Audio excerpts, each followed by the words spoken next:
Ooh, doo, doo, doo. Doo, doo, doo, doo, doo.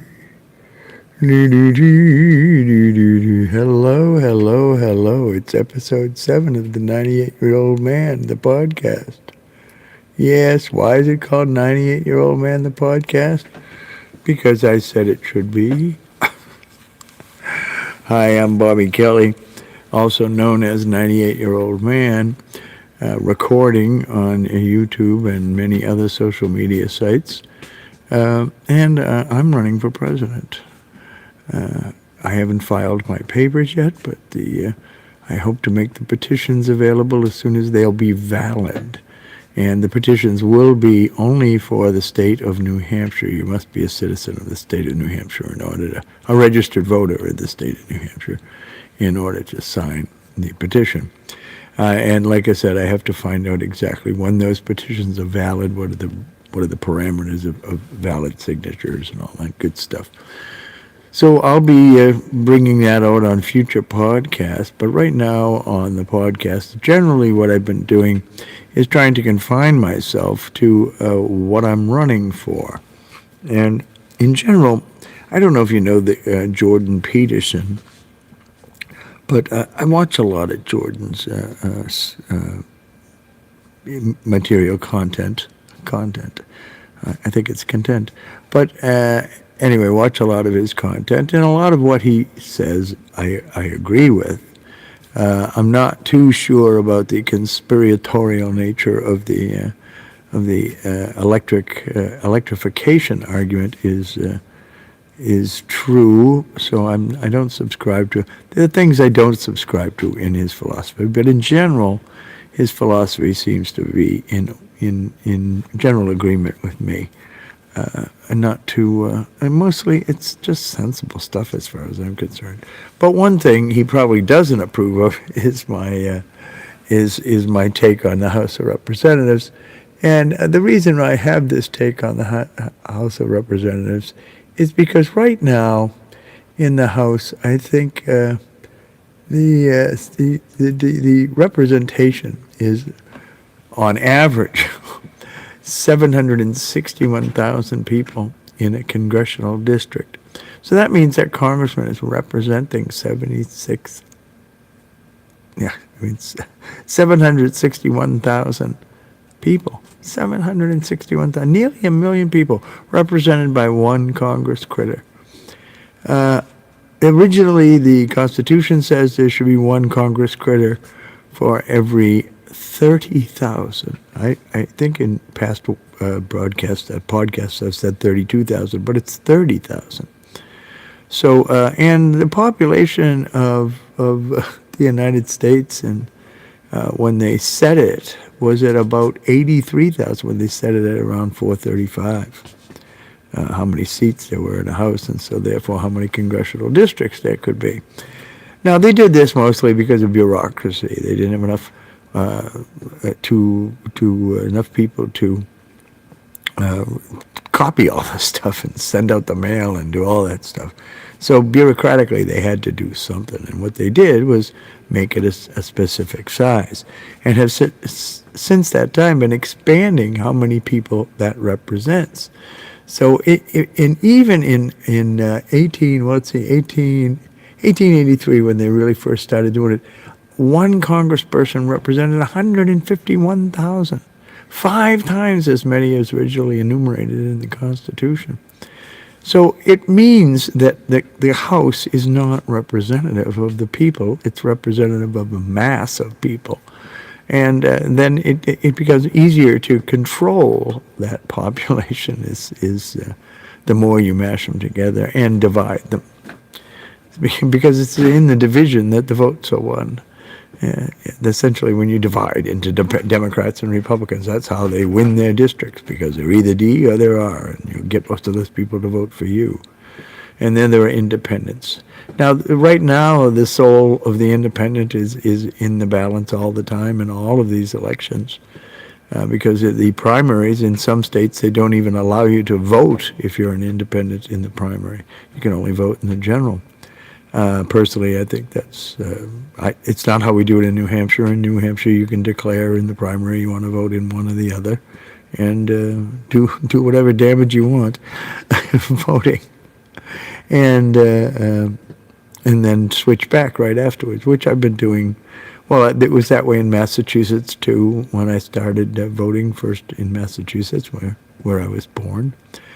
So that's one way of dividing you into groups, is to have that whole party system. And in some ways it seems to work because you get on either side of the issue. But put that aside for a moment and think about representation of the people. That 30,000 number is a big number. It's a lot of people for one person to represent. And that isn't voters, that's people. So it's based on the population. So the population, if we did it with that 30,000 figure, it'd be around 11,000 people in the House. But there wouldn't be an 8,000 person staff anymore, and maybe they could do their own work. So that's my idea, is that we need to have representatives, elected representatives doing the work of the people, not staffers appointed by those elected representatives, or their party for that matter. Because when we get into cases, you will see that it is the parties that control those kind of things, those perpetual things like staffing.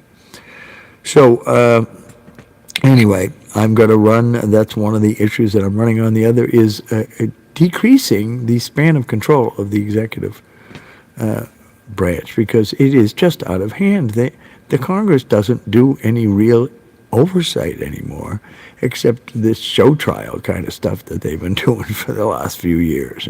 Let's have a show trial, we'll have an impeachment, and we'll have this and we'll have that, and we'll get that Iran-Contra thing all straightened out. And they just pick an issue and just tie the entire electorate up in that issue, when there are much more pressing things to be done in the ways of government, and government being regulation, really, of how things work and how things are ordered. Not necessarily regulation of every little bit of life, but the parts that need to be watched, places where we need to watch. Well, that's why we have law enforcement, we have policemen, Why we have them is because you can't always handle what's going on in the world. And sometimes people can do evil things. And so you do need a law enforcement, and you need a court, and you need all of those things. I also will be running on the idea of simplifying the tax code. In other words, let us throw out all of this business about, we'll give you a tax break, we'll give you a tax break. Hey, how about we make that illegal, to give anybody a tax break, so that they will spend all this money lobbying. Now, granted, the money in lobbying also would be changed a whole lot by the fact that we raised the amount of members of the House to 11,000. That's a lot of people to bribe, And they bribe it through, they're not outright bribes, they're campaign contributions. You see, but if you have 11,000 candidates, more, 22,000 if you're talking about having one on each side, that gets a lot expensive to campaign contribute to all of those.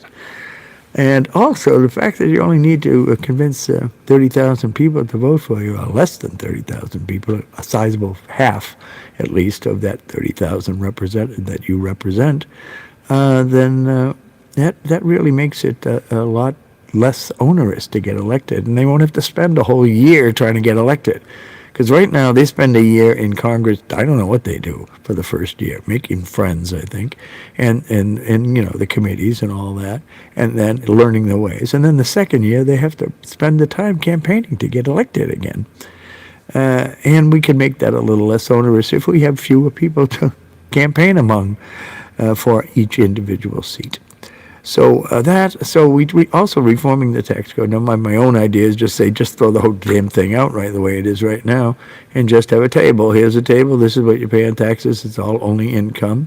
It's all income. We treat it all the same way.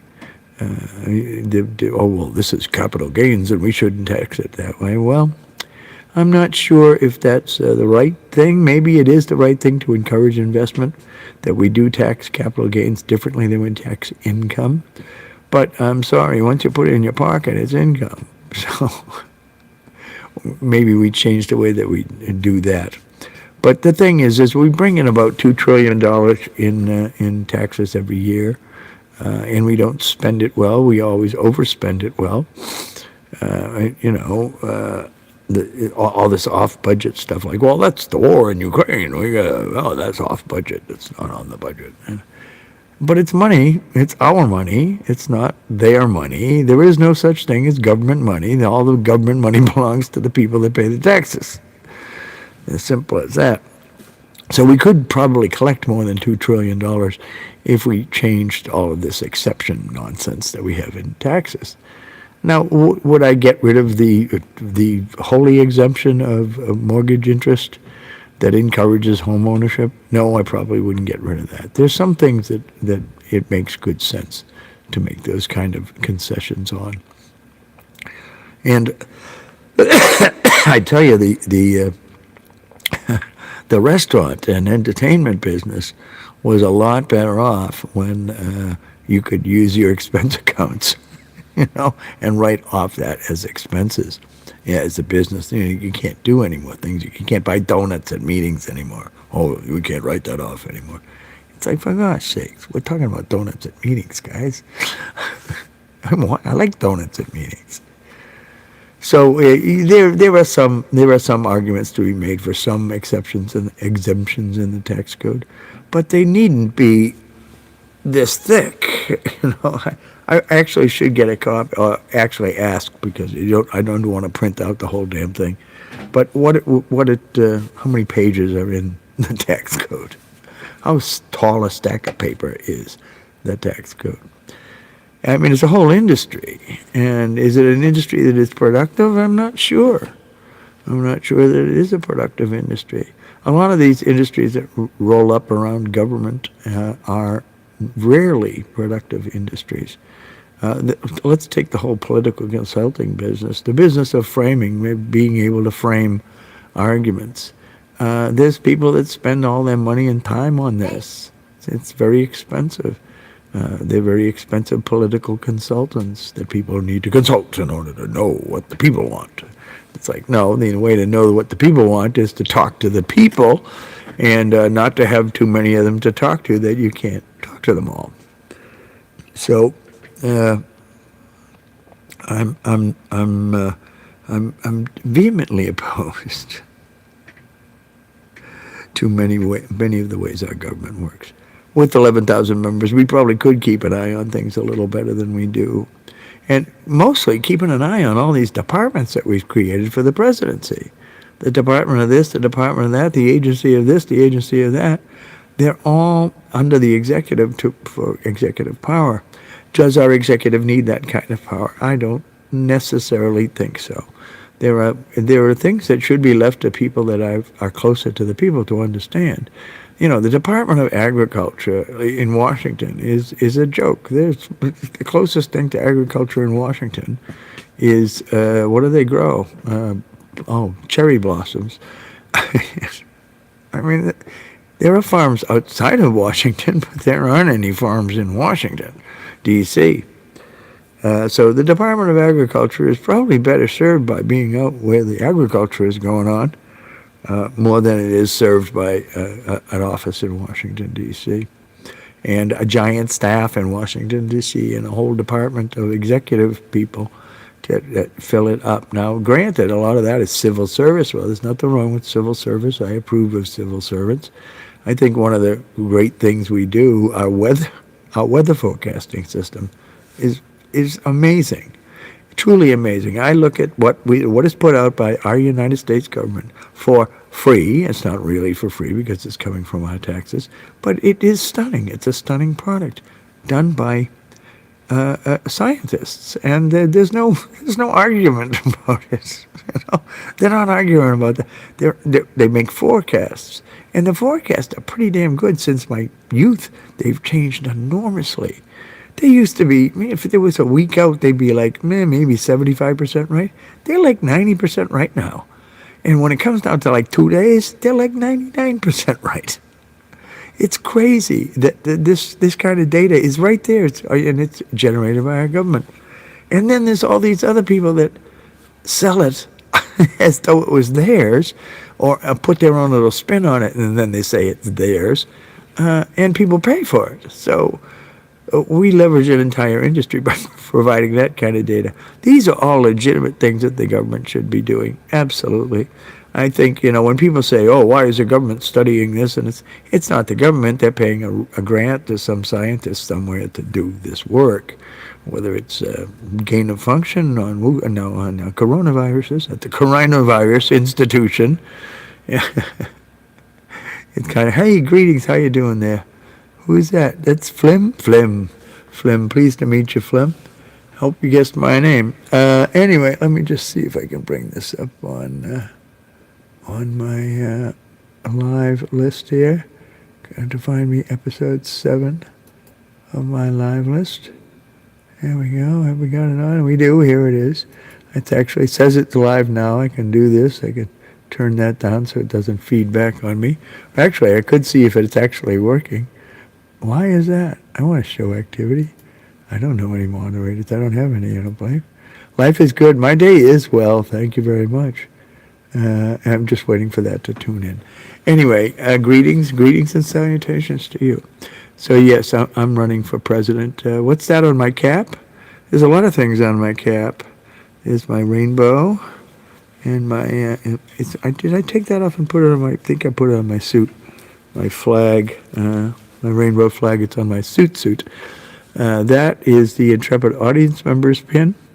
That is, I sell those for $8 on my website. I don't actually have the website working right now, at least the merch side of the website. So you can't get them that way. But if you meet me outside, you get a $1 discount because I don't have to mail them to you, and I'll invest you. I'll actually administer the oath of the Intrepid Audience Members.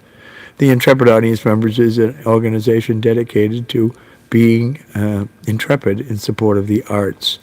There are no other rules. There are no officers. There are no meetings, and there are no dues.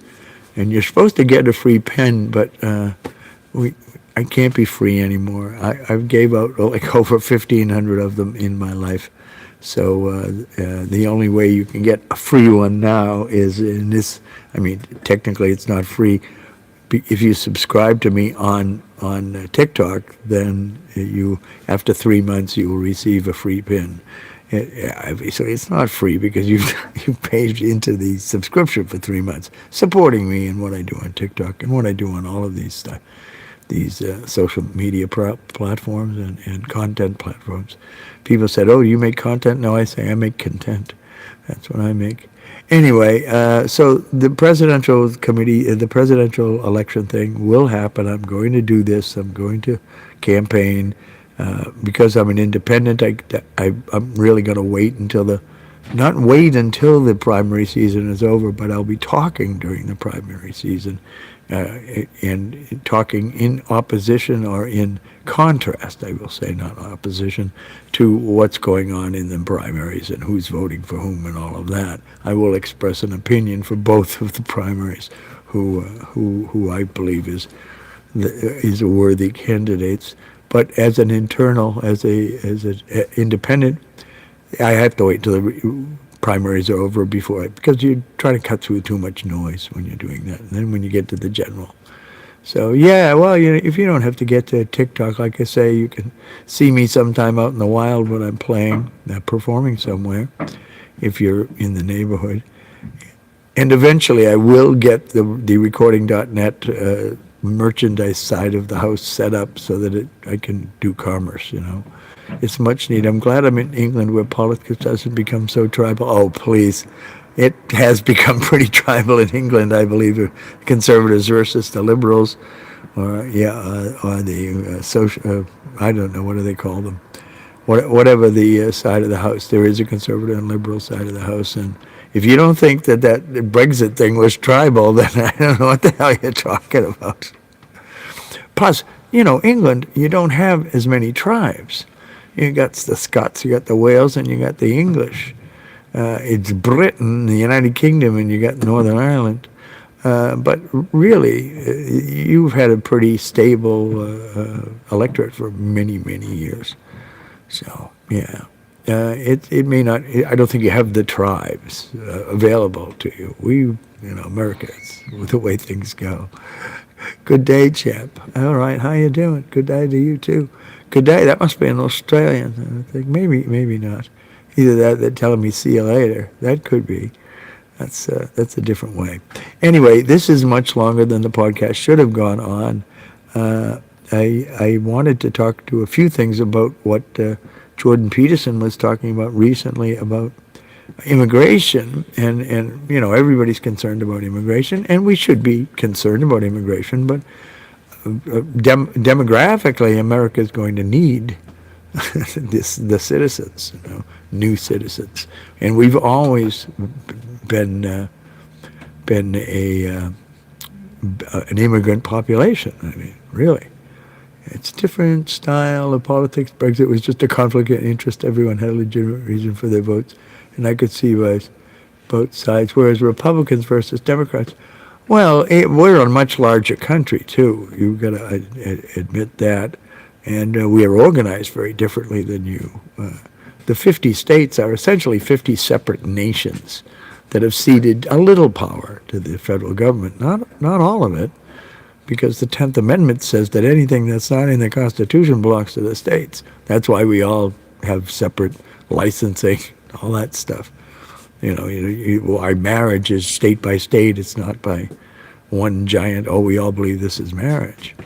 And that's why, that's part of the reason that the America works the way it does, with the laboratories of the states. That one state can go off and do something, and people get to see whether or not it's effective or not, and they go, "Yeah, we're going to try that," or "No, we're not doing that. Look what happened. We're not doing that." So you're a much smaller country, so you can have more control, more.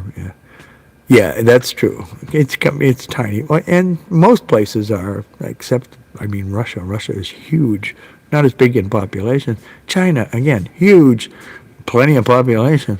India, plenty of population, But so tribal. Africa is crazily balkanized by colonialism. Hey. Colonialism just defined what Africa, and the Middle East for that matter, is. When they're not true boundaries, a true original way that it worked, So there aren't too many places that are really homogenous as far as population is concerned. The Nordic countries probably pretty much is the last place where it's really homogenous. But anyway, let's put that aside. The running for president thing and the immigration thing. Immigration, we need immigrants. There's no question about it. But there's differences in immigrants, and that certain immigrants, well, all immigrants come with a cultural stamp, and that cultural stamp can be more tribal or less tribal, or more just stronger, small, not more cooperative, less cooperative. We need to look at those things. We don't just say that, we should open up the border and everybody should come in. It'd be nice if that was the way it really worked, and everybody was nice, and everybody, operated by, there wasn't evil in the world, and there weren't factionalism in the world, but that just isn't the world. So we do need to consider these things to say, why is it that we'll pretty much take anybody from England, or because they're culturally similar to us. Yeah. And, well, no, we want immigrants to integrate. That's just the point of America. People say, oh, no, you're forgetting your culture, and you're stealing, you're appropriating culture, and you're doing all this stuff. And it's like, no, that's racist to do that. And it's like, no, it isn't. Because the character of America is the character of this influx of immigrants and their social values and their societal values and their civilization. So you don't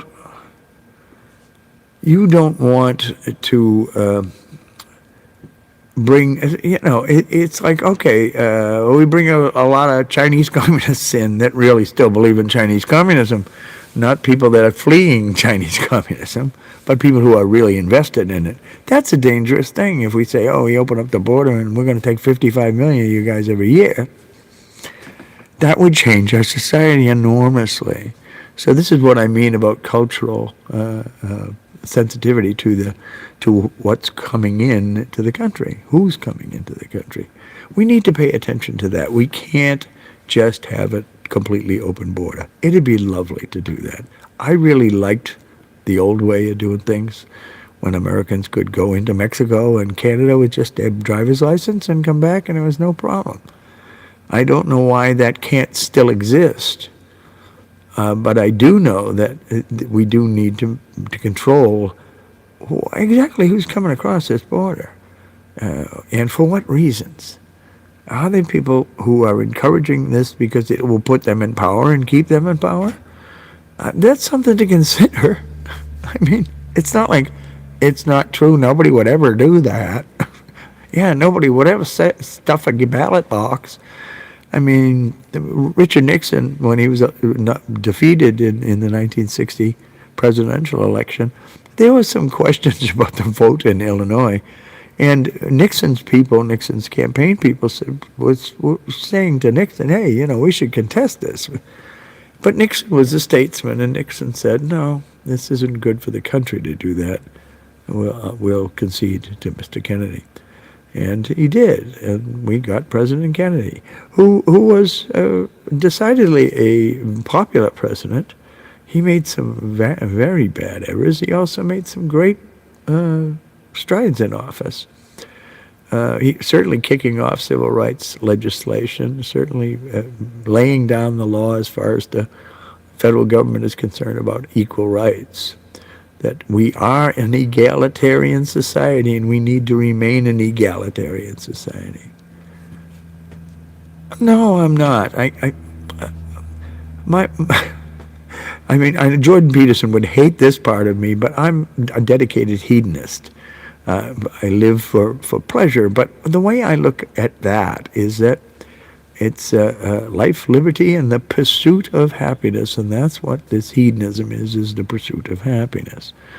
Now, that happiness does not necessarily have to be directly connected to pleasure stuff, But when I say happiness, that's what I mean, happiness. I don't mean an artificial state. I mean a real state of happiness, place to be. I mean, I'm happy in my life right now. I'm happy in the way a lot of things work, and that we continue to try to make them work that way. I'm very happy with the Constitution of the United States. I do not need any amendments.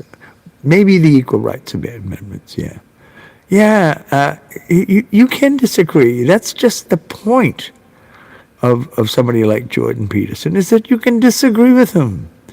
And that's not the end of the world. You have a disagreement. You have an argument. You have a discussion, but not a screaming heads at people, yelling at each other about how, no, they're so stupid and the loudest voice in that crowd wins.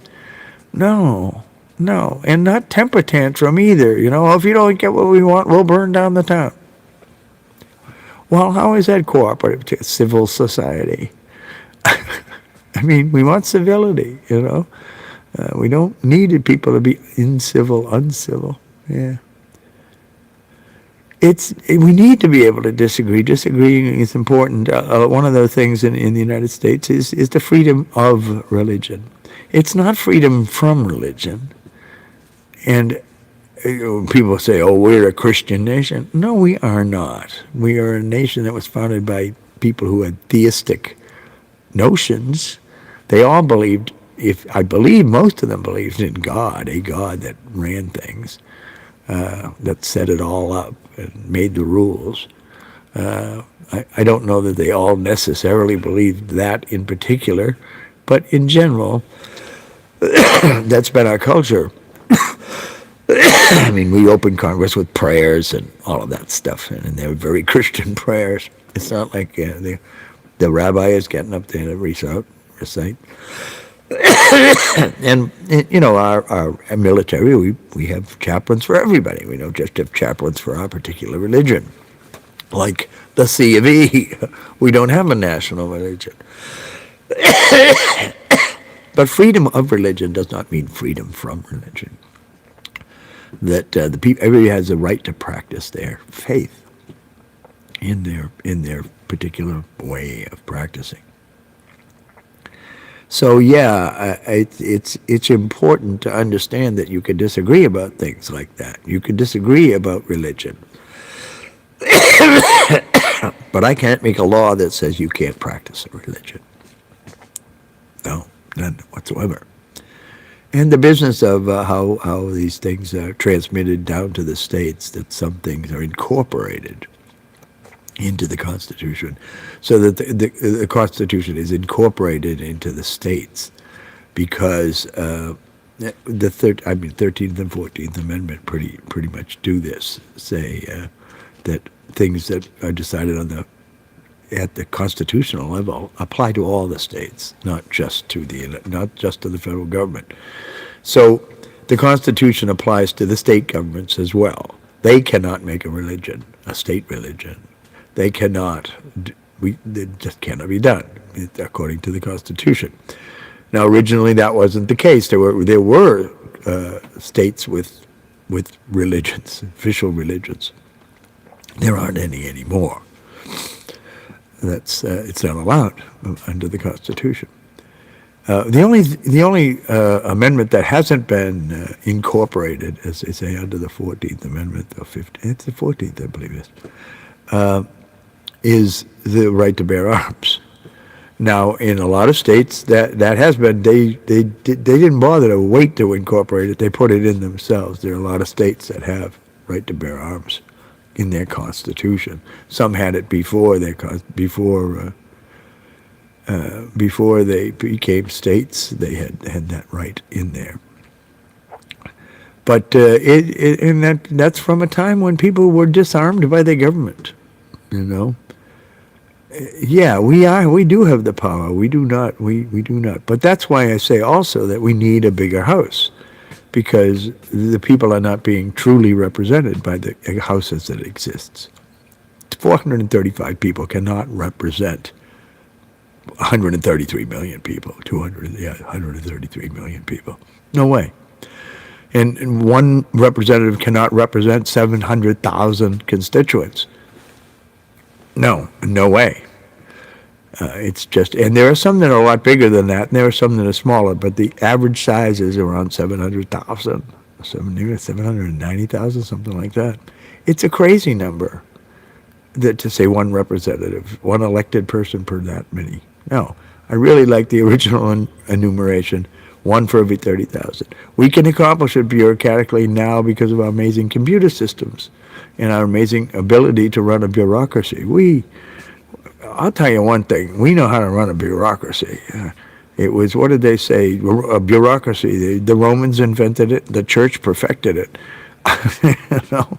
And ever since, it's been fairly, the army, it carries on bureaucracy like nobody's business. We know how to build a bureaucracy. You know.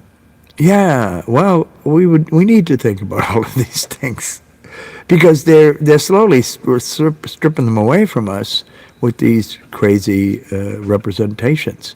That how can this possibly be? Every time I look at a presidential election and I look at the map, and if you do it county by county, it's not red and blue, it's purple. There's red and blue everywhere. Put them all together and they make purple. So that's what we need. We need purple representatives, not red and blue ones. So the only way to get to that, I believe, is to increase the amount of them, and then we will see that some purpleness develop, and that there will be a spectrum to red and blue besides just red and blue. And the ability with a larger Congress to build factions that on whatever side of the aisle, you know. So to issue-driven factions, not political, not party-driven factions. It's it's so much easier to make things issue-driven than to make them... If you make them party-driven, it's all that is. It's all tribal, divide, divide, divide. If it's issue-driven, then it's based on what the issue is and what the solution should be. We need to find solutions. We don't need to be making problems. We're the way it is right now, we make more problems than we solve. And that's not a good thing. It's not good for America. It's not good for the world. And, the world, based on the Bretton Woods agreements, accords after World War II, where essentially the United States says, look, we'll take care of keeping the sea lanes open and all that stuff. No, you don't have to pay us. We'll do it. But you gotta follow these rules. You gotta have a World Trade Organization. You gotta have rules of international law. We need all that stuff, and you need to respect that. Then, no problem for us patrolling the seas. Now, a lot of people think that's American hegemony. Yeah, but no, it's not. It's just not sensible to divide into this simple. You're either red or you're blue, and that's all there is to it. That's ridiculous. Yeah. It's strange to see from the outside, since Labour and Conservatives in the UK are fundamentally close to the centre, and we have the more radical parties if need be, not just red and blue. Yeah, but you still got a parliament, and it is pretty much divided into whether you can make a government or not. Every time anyone tells me that we should have a parliamentary system in the United States, I tell them they're fools, and that they need to look at the parliamentary systems of the world, like Italy. How many governments have they had in Italy since the close of the war? A lot of governments. Israel. Oh, yeah. Can anybody do anything? No, they're all kind of tied up in the Knesset. It's too... This is what happens when they start to represent too many people. The House of Commons doesn't represent the common people. Nor do the House of Lords actually represent the rich and powerful. I don't even know what the hell the House of Lords represents anymore. And plus, it's a very strange body. So I do not like parliaments. I like what we have. I think we have a good system. Democratically elected people they're in for short periods of time, 2 years. 2 years.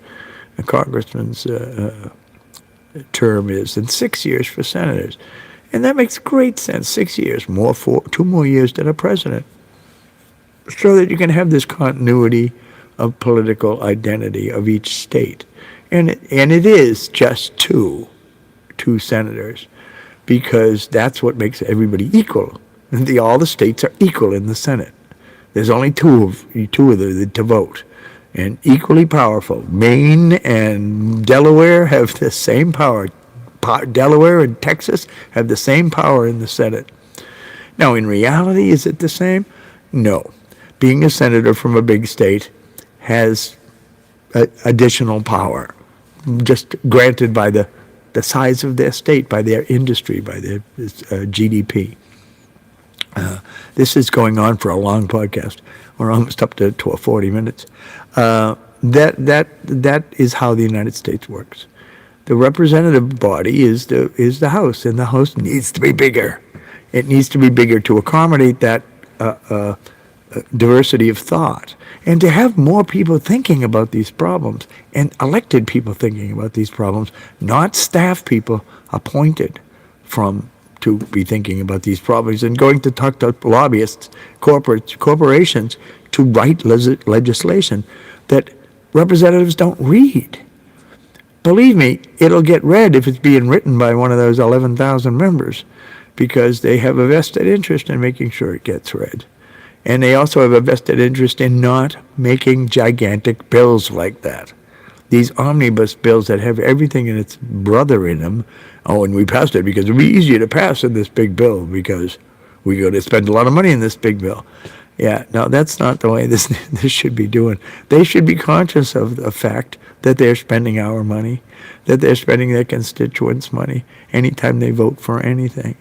And that with a larger House, more bills of smaller size could get passed. because the size of the House would be of help in that and in gathering votes.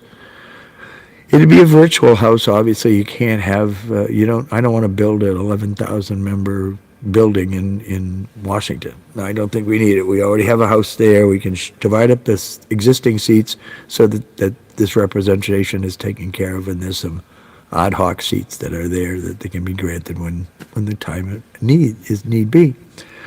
And virtually, you can live in the world, and our government, certainly our representative government, definitely could live in the virtual world, and it'd be better, I think. Yeah, they still have to travel around, they still have to do those things, and it will cost more to have this Congress, even though it's much more efficient to have only 435 and hide all the rest of the money in staff, in this, and what's permanent staff, what isn't staff, all of that.